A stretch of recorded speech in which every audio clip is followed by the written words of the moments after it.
लक्ष्मी को कौन चाहिए? अधिकांश लोगों की कामनाएं धन या लक्ष्मी से जुड़ी हैं। इस कामना परक जीवन में लक्ष्मी बहुत कुछ तय करती है। हमारे रिश्ते नाते, सुख संसार, सफलता का परिमाप। कुल मिलाकर हमारी सारी दुनिया, ऐसा कोई नहीं जिसे लक्ष्मी नहीं चाहिए। बगैर लक्ष्मी के कुछ भी संभव नहीं। समझने की बात यह है कि लक्ष्मी को कौन चाहिए।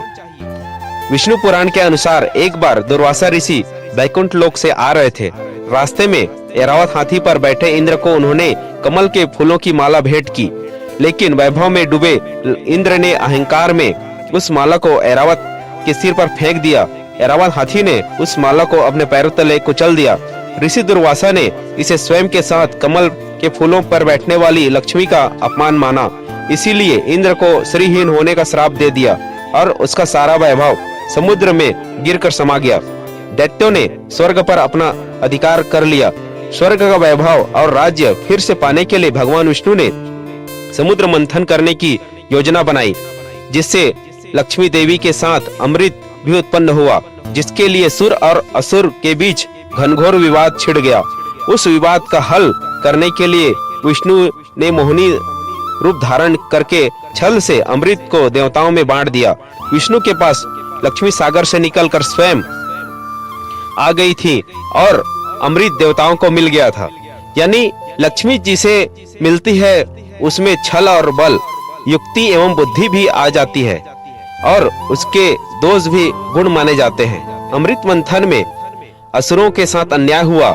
सुरों और असुरों का श्रम बराबर था। अमृत मंथन में देखा जाए तो असुरों का अधिक था, क्योंकि वासुकी के विष भरे निश्वास को उन्होंने झेला। पर अमृत मंथन से उत्पन्न सभी मूल्यवान वस्तुएं एवं अतुलनीय संपदा देवताओं को मिली।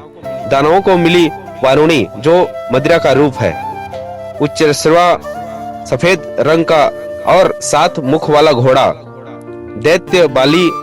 दैत्यराज बाली को मिला। फिर भी देवताओं को कोई दोष नहीं लगा। जीवन का एक कटु सत्य है कि लक्ष्मीवान हर परिस्थिति में निर्दोष रहता है। अमृत मंथन से लेकर आज तक मनुष्य लक्ष्मी को पाने के लिए संघर्ष कर रहा है, क्योंकि जिसके पास लक्ष्मी है वह सामर्थ्य से युक्त है और दोष मुक्त है। हर कोई उसके समीप आना चाहता है, क्योंकि वह देवताओं की भांति अपनी कृपा दृष्टि से मनुष्य का जीवन बदल सकता है। इसीलिए लक्ष्मी की कामना जायज है, तर्क संगत है, अपनी जगह यथोचित है। मगर एक बात तो फिर भी ध्यान देने योग्य है कि कामना शब्द में मन भी आता है और काम भी और मनाए भी समा जाता है। बात इतनी सी है कि कितनी कामनाओं के लिए मन को मना लिया जाए, जीवन के काम भी पूरे हो जाए और आराम भी मिल जाए। यह आज के समय में किसी यक्ष प्रश्न से कम नहीं।